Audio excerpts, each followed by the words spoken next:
भक्त ने परम पूज्य नामनिष्ठ महात्मा श्री प्रभुदत्त जी ब्रह्मचारी से प्रश्न किया कि महाराज, जब ही नाम हृदय धर्यो भयो पाप को नाश, जैसे चिनगी आग की परी पुराने घास। जब एक बार नाम लेने से आप बार बार कहते हैं समस्त पाप नष्ट हो जाते हैं, तो बार बार एक ही नाम को क्यों लें? क्या कारण कि आप बार बार नाम जपने की बात कहते हैं, हमसे संकल्प करवाते हैं। जय श्री हरि। पूज्य गुरुदेव के चरणों में बारंबार प्रणाम। आप और मैं स्वामी जी की वाणी से इस बात को समझने का प्रयास करते हैं, इस रहस्य को जानते हैं कि बार बार नाम जपने की आखिर आवश्यकता क्या है, क्यों जपा जाए। स्वामी जी कहते हैं, नाम का महात्म्य सुनने के बाद लोग कहते हैं कि जब एक बार नाम लेने से संसार सागर पार हो जाता है तो फिर इतना परिश्रम क्यों? एक बार नाम लिया और छुट्टी, फिर बार बार उसी नाम लेने की क्या आवश्यकता? इसमें तनिक भी संदेह नहीं कि मुक्ति केवल एक नाम से होती है, किंतु वह एक अंतिम हो, उसके पश्चात पुण्य पाप वाला काम न किया जाए। आज हम नाम लेते हैं, उसके पीछे के पाप नाश होते हैं, दूसरे ही क्षण पाप पुण्य को करने वाले फोग बनाते हैं, कर्मों का फल होगा, कर्म करते हैं। चलती चक्की में अन्न डालोगे तो आटा ही बनेगा। तो एक राम के बाद फिर शरीर ही न रहे, अंत मरते मुख से राम निकल जाए तो अवश्य वह मुक्ति को देने वाला होता है। स्वामी जी कहते हैं, पुराणों में जितने भी दृष्टांत हैं सब इसी तरह के हैं, इसी सिद्धांत पर हैं।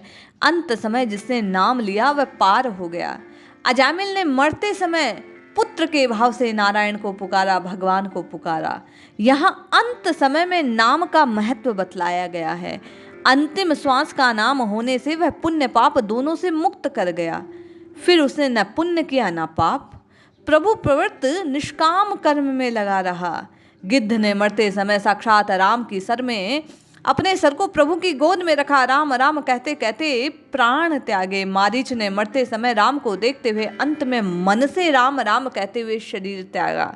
गणिका को प्राणांत के समय महात्मा ने राम राम बताया, वह मुक्त हो गई। पुराणों में ऐसी अनेक कथाएं हैं। स्वामी जी कहते हैं, किसी ने शिवजी के मंदिर को झाड़ा, उसी समय मर गया। किसी ने दीपक जलाया, मर गया। किसी के मुख में चरणामृत पड़ा, वह मर गया। पुण्य कर्मों के उनके ब्रह्मलोक प्राप्त हुआ। यद्यपि सब पापी थे, किंतु अंत समय उनके भाग्य ने उसके पुण्यप्रद काम बना दिया और उस पुण्य के प्रभाव से, उस नाम को पुकारने के प्रभाव से उसे ब्रह्मलोक की प्राप्ति हुई। नृग कितने धर्मात्मा थे, किंतु अंत समय मृत्यु के समय उनसे अपराध भूल बन गया। एक शौस्त्रीय रहित ब्राह्मण को गो भूल समझकर दूसरे ब्राह्मण को दे दी। राजा इसी चिंतन में मग्न था और मृत्यु आ गई। अंत में चिंता होने के कारण उसने गिरगिट बनना पड़ा। सारांश यह है कि एक नाम से समस्त पाप नष्ट होते हैं, ब्रह्मपद मिलता है, परंतु वह एक नाम अंतिम हो। अब आप कहेंगे ये बात मरते समय कहेंगे, अभी से उसमें सर क्यों खपावें? जब मरेंगे तब राम नाम कहेंगे। बात तो ठीक है, यही अभिष्ट भी है, किंतु हमें क्या पता हमें अभी मृत्यु कब आनी है। मृत्यु कोई निश्चित तिथि तो है नहीं, उसे कहीं से आना तो है नहीं, वह तो जन्म के साथ पैदा हुई, पता नहीं कब निकल जाए। सोते सोते आ जाए, जल में डुबकी ले रहे हैं वहीं दबोच लें, तो नाम कैसे जपेंगे? फिर अंत में भी तो वही बातें स्मरण आएगी जिनका जीवन भर अभ्यास किया। विद्यार्थी की परीक्षा एक दिन होती है, किंतु उसके लिए तैयारी वर्षों से करता है।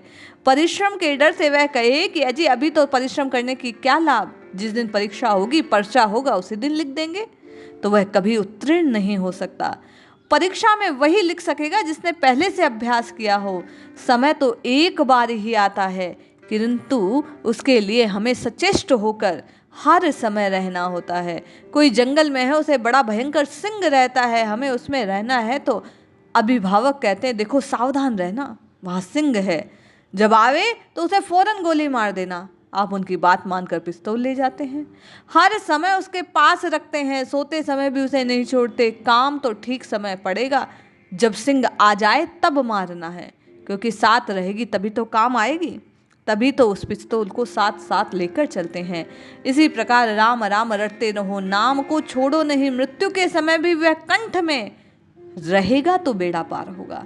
उस समय बात पित्त कफ से गला भर जाता है। बहुत पहले से खूब अभ्यास न हो तो अंत में राम नाम आता नहीं है।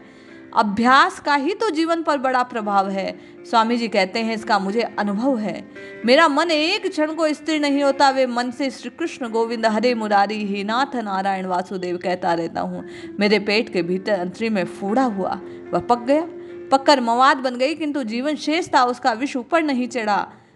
अब दौरे होते थे तब कितना असह्य दर्द होता, लेखनी भी व्यक्त नहीं कर पाते। डॉक्टरों की राय हुई पेट को चिरवा कर अंतड़ी का उतना भाग काटा जाए तब अच्छा ना होगा। इस विषय में विशेषज्ञ दिल्ली से डॉक्टर जोशी के यहाँ पेट चिरवाने का निश्चय हुआ। वह जीवन मरण का प्रश्न था। अपने सभी प्रेमी इकट्ठे थे। अस्पताल में स्वतंत्र स्थान लेकर सब साथ रहते। कथा कीर्तन नियम से चलता। वहाँ ऐसे रोगों से बहुत रोगी थे। वे चीड़-फाड़ से बड़े भारी डॉक्टर थे, केवल चीड़-फाड़ ही करते। मेरे जैसे रोग के भी कई रोगी थे। मैंने पूछा आरंभ किया तो चीरने के बाद रोगी की क्या दशा होती। सबने बताया दवा सुंघाने से बेहोश हो जाता है, 3-4 दिन बाद होश आता है। सभी बेहोशी में बुरी बुरी गालियां देते हैं, जाने क्या उठपटांग बातें करते हैं। मुझे चिरवाने का तो भय नहीं था, किंतु इसका बड़ा भय था कि कभी बोले नहीं, वे साथ के लड़के हैं, बेहोशी में कोई बुरी बात निकल गई तो क्या सोचेंगे। अपने मन का पाप, प्रतिष्ठा का ध्यान, चीरफाड़ के समय में मौन रहा। रोग भयंकर था। लगभग 2 घंटे में चीरफाड़ समाप्त हुई। पेट को सीने के बाद डॉक्टर ने कहा 100 में से 90 बचने की आशा नहीं। लगभग 2 घंटे बाद मुझे बिल्कुल होशा हो गया। सामने एक लड़का बैठा था, पूछ गया कब तक होश में रहेंगे। वही मैंने पहला शब्द सुना। मैं हंस पड़ा। उसी समय मैंने कहा मैंने बेहोशी में क्या कहा। उन्होंने कहा आप बड़े जोर से हे नाथ नारायण वासुदेव चिल्लाए और कोई बात नहीं की। उस दिन से मेरा विश्वास और बढ़ गया कि यदि मन ही मन कहते रहोगे तो संभव है मृत्यु के समय मुख से वही निकलेगा। इसीलिए कहता हूँ बार बार जपा करो। इस पर यह बात कह सकता है कि विशेषता की कौन सी बात। लोग गाली देते हैं, मुख से बेहोशी में गाली निकलती है। मैं रात दिन रटता रहा, इसलिए हे नाथ नारायण वासुदेव कहते हुए मैं चिल्ला पड़ा। ये बात सिद्ध करती है कि अभिप्राय यही है, लाभ या हानि के दिखावे में ना जाओ। शास्त्रों में जो बात कही गई वह सत्य है। अंत में मरने की बेहोशी में मुख से राम नाम निकले तो कल्याण होता है। तर्क तो सिद्ध करना नहीं आता, किंतु शास्त्रों में, शास्त्र के वचनों में मुझे विश्वास है। किंतु हमें तो यहाँ दिखाना है। अंत में मरते समय राम नाम तभी आ सकता है जब पहले से अभ्यास हो जाए। स्वामी जी कहते हैं हे प्रभु, हमें आप ऐसा वरदान दीजिए कि आपके नामों को सोते जागते बैठते सदा रटते रहें। आपके चरणार विंदों में हमारा मन हंस कभी एक क्षण को भी दूर ना जाए। मन में आप कभी हटे नहीं। मन में आपका रूप, जीभ पर आपका नाम सदा नाचता रहे। मरते समय तो प्रभु जब पैरों में सिर तक सभी नशे शिथिल हो गई, खींचने लगेंगे प्राण, त्रिदोष वात पित्त कफ प्रकोप से कंठ रुक जाएगा, घबराहट होने लगेगी। आपका नाम चिंतन स्मरण कैसे होगा। हे नाथ आप कृपा करें कि मैं रात दिन रटता रहूं और अभ्यास से, स्वभाव से मैं इसी आदतन आपके नाम को पुकार लूं और मेरा कल्याण हो। स्वामी जी कहते हैं ये अभ्यास बार बार बार बार राम राम कृष्ण कृष्ण हरि हरि वासुदेव नाम जपने का ही अंत समय नाम को सुनिश्चित कर सकता है। इसलिए जपते रहो, रटते रहो, बार बार पुकारते रहो, निश्चय ही कल्याण होगा। जय श्री हरि।